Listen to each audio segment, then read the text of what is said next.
Vision की इफ्तिताई तकरीब से खिताब कर रही हैं। उनके लोगों के ऊपर फिजिकल टॉर्चर करें जो उनको 13 साल मुश्किल वक्त से गुजरे। उनको जरूरत तो नहीं थी, तो बड़े आराम से कंफर्टेबल एक बिजनेसमैन थे, कामयाब थे। सो ये जो मुश्किल रास्ता है, प्लीज मैं अपने ओवरसीज पाकिस्तानीज भी और अपने पाकिस्तान में नौजवान भी, ये जो लोग आसान रास्ता ढूंढते हैं, ये आपकी बेहतरी का रास्ता नहीं होता।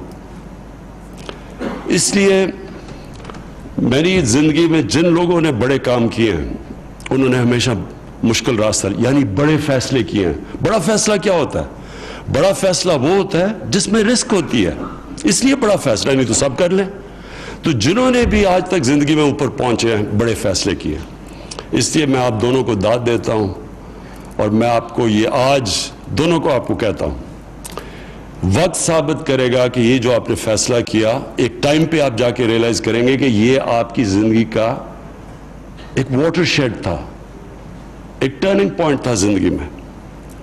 और ये आप आजमा के देख लें कि वो लोग जो ये रिस्क लेते हैं जिंदगी में और मुश्किल फैसला करते हैं और बड़ा फैसला करते हैं, बड़ा फैसले में एक और चीज होती है, अपने से हट के होता है।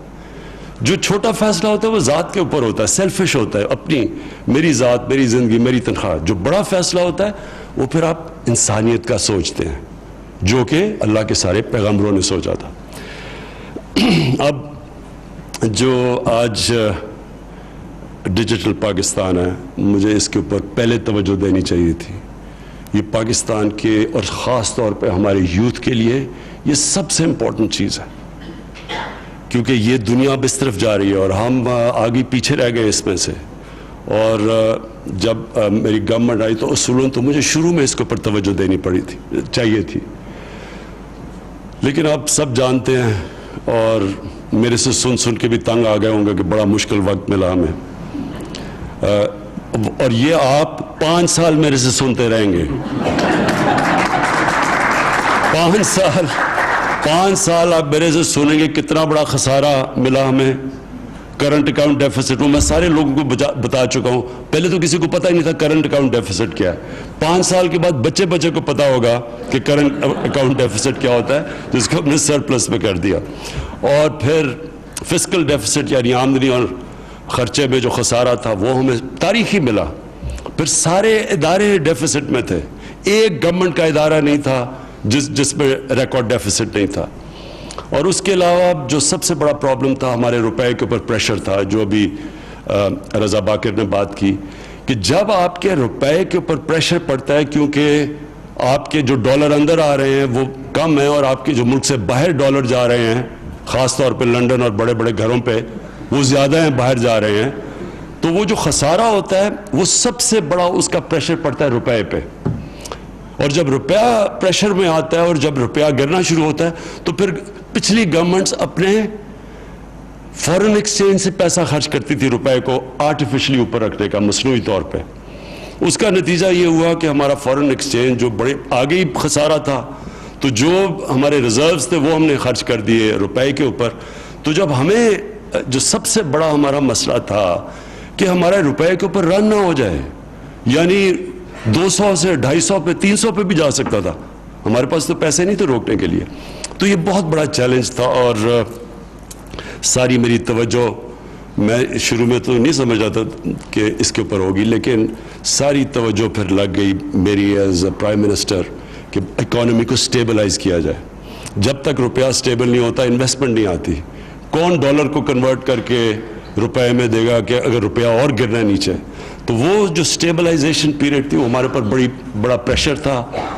असद उमर हमारी शुरू में एक जो टीम का हिस्सा थे, उन्होंने भी पूरा जोर लगाया। मौजूदा जो हमारी टीम आई, इन्होंने पूरा जोर लगाया और अल्लाह का शुक्र है आज कि आज वो स्टेबिलिटी, जो कि हम तो लोग कहेंगे जी आपने तो कहना इमरान खान तो ऑप्टिमिस्ट है, हमेशा समझता कि अच्छा हो जाएगा, लेकिन बाहर की agencies, world bank, IMF, Asian development bank और आखिर में मूडीज की, जब ये कहते हैं कि इकोनॉमी स्टेबल होगी, तो इसका मतलब कि कॉन्फिडेंस है वो रिफ्लेक्ट होता है हमारी स्टॉक मार्केट के ऊपर और जो इन्वेस्टमेंट बढ़ती जा रही है।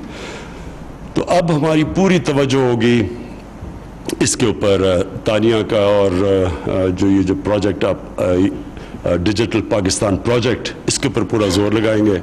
इसकी कोई लोगों को बताने की ज़रूरत नहीं है, इन्होंने डिटेल्स में भी बता दिया कि एक तो अनलीश करेगा हमारी नौजवानों का पोटेंशियल। ये जो हमारी नौजवान आबादी है, यंग पॉपुलेशन है, दुनिया में सेकंड यंगेस्ट पॉपुलेशन है, ये हमारी स्ट्रेंथ में कन्वर्ट हो सकता है इसी एक ही चीज़ के ऊपर। डिजिटल पाकिस्तान की वजह से, एक चीज़ से, इस एक के ऊपर अगर हम जोर लगा दें तो हमारी यही आबादी एक ताकत बन जाएगी।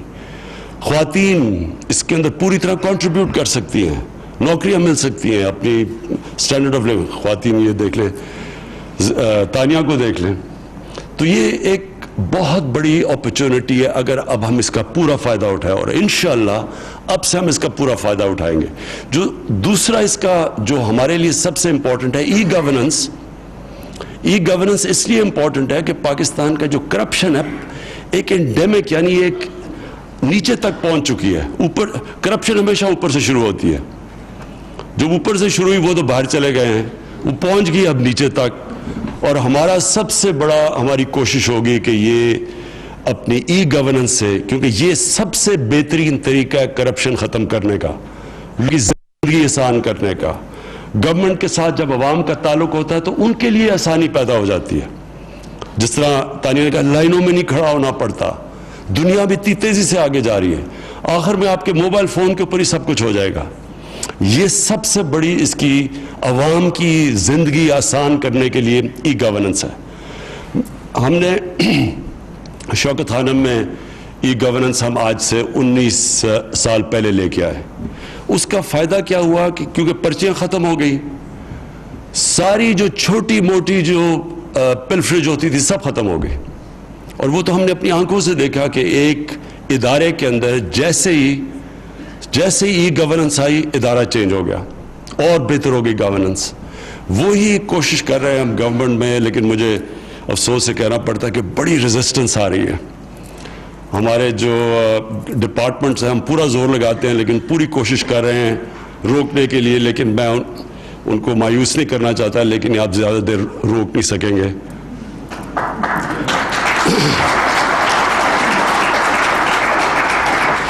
हमने पूरा डिटर्मेंड है अब इसके ऊपर, जिस तरह मैंने कहा, पूरा एम्फेसिस होगा, हमारी पूरी गवर्नमेंट पूरा इसके ऊपर जोर लगाएगी। और जो अगला अब हमारा फेज़ है कि ये सारी हमारी जो डॉक्टर रज़ा बाकर ने जो बताया कि ई कॉमर्स के अंदर पहले साइबर सिक्योरिटी के इश्यूज़ पूरे रिजॉल्व करके इंशाल्लाह उसके ऊपर भी पूरा जाएंगे। लेकिन इंशाल्लाह आने वाले दिनों में आप देखेंगे कि हमारी गवर्नमेंट अब पूरी तरह डिजिटल पाकिस्तान के ऊपर जोर लगाएगी।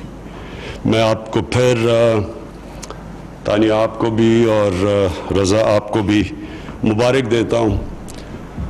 मुबारक इसलिए देता हूँ कि आपने मुश्किल रास्ता लिया, घबराना नहीं है आपने।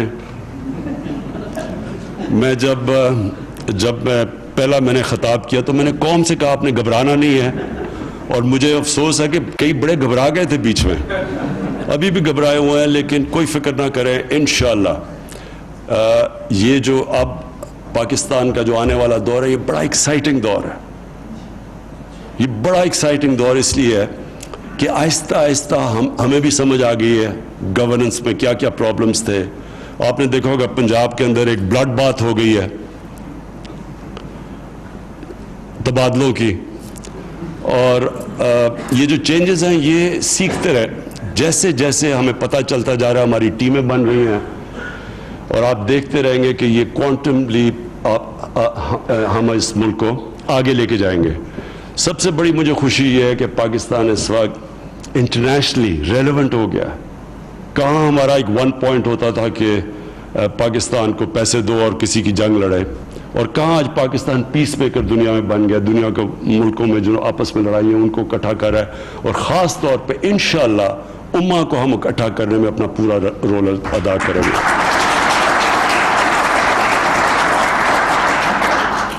और फिर आखिर में मेरा एडवाइस है तानिया को भी और रज़ा को भी, घबराना नहीं है आपने। वज़ीर आज़म इमरान खान इस्लामाबाद में डिजिटल पाकिस्तान विजन की तकरीब से खिताब कर रहे थे और अलमुख्तसर उन्होंने यही बात कही कि मैं कौम को, तानिया को और गवर्नर पाकिस्तान को कहता हूं कि आपने घबराना नहीं है।